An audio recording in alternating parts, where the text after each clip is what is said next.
When I attended my wife's sister's birthday dinner, my seat was at the kids' table. I remember the way the laughter stopped when I walked into that dining room. Not because I was late, not because I wasn't expected, but because I was unwelcome, though nobody said it outright. The table was long, crowded, glowing with wine glasses and silver cutlery. Every adult had a place. Every adult except me. Instead, there was a lonely chair pushed against the corner, crammed beside 3 children arguing over a tablet. A plastic plate sat there, a fork with a bent tine, and my wife's brother, leaning back in his chair, smirking. "Only important guests sit with the adults," he said. No one corrected him. No one told me it was a joke. My wife's sister tilted her head, feigning innocence. "Guess you're not that important." And in that moment, I understood something sharp and undeniable. This wasn't an accident. This was humiliation served on a platter. I stood there, my gift still in my hands, my smile practiced but frozen. And when I finally moved, my voice was calm. "Then, I'm leaving." Her fork clattered. His smirk faded. My wife's face drained of color. And I walked out. They thought I wouldn't notice, that I was too soft, too patient, too forgiving. For years, I had tolerated their barbs, their whispered comments, their inside jokes at my expense.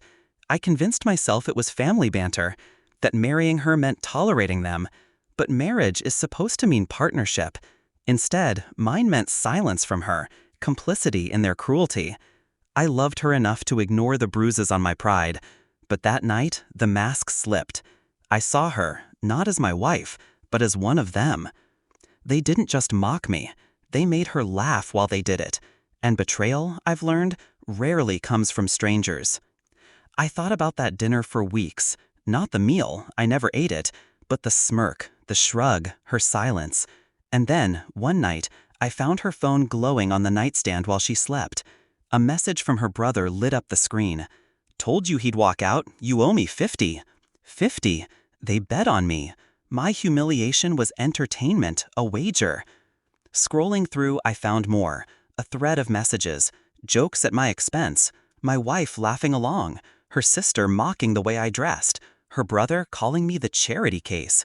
And my wife, my partner, agreeing. That was the moment the pain calcified into something else. Not grief, not anger. Strategy. I didn't lash out. I didn't confront her. Not yet. I went quiet. And in my silence, I began to build. First, I secured myself. Every account, every document, every financial trail, quietly moved into my control. Second, I gathered evidence, screenshots, emails, recordings of their careless words when they thought I wasn't listening. Then, I played the role, the silent, compliant husband. I laughed when I was supposed to, nodded when they dismissed me. All the while, I was pulling threads they didn't know existed. I learned where the sister had hidden her debts, where the brother laundered his pride into empty ventures. And I learned exactly how fragile my wife's reputation at her job truly was. A house of cards, all of them. All I needed was the right moment to blow. The moment came 6 months later. Another dinner, another birthday, her father's this time. The room was grand, filled with colleagues, neighbors, people they wanted to impress. And I arrived, not meek, not small, but deliberate. I handed my father-in-law his gift, and as the glasses were raised, I cleared my throat. I'd like to give a toast. The room quieted. My wife smiled tightly, expecting something harmless. But I didn't raise my glass. I raised my phone. One by one, I played them. The messages, the recordings, the laughter at my expense. Projected on the television I had synced earlier, their words filled the room. The smirk, the bet, the cruelty. The silence that followed was heavy, suffocating. Her father's face reddened. Her mother's lips trembled. Her colleagues shifted uncomfortably. And my wife? She froze, eyes wide, every ounce of color drained from her face.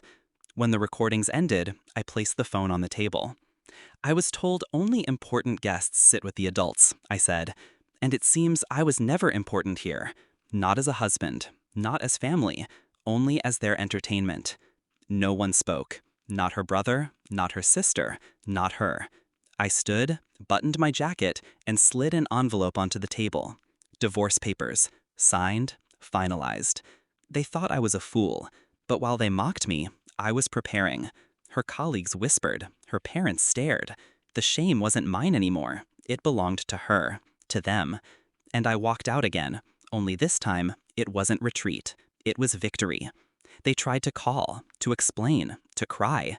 I ignored them. She lost more than me that night. Her reputation at work, shattered. Her family, divided. Her brother's business, exposed. Her sister's secrets, revealed.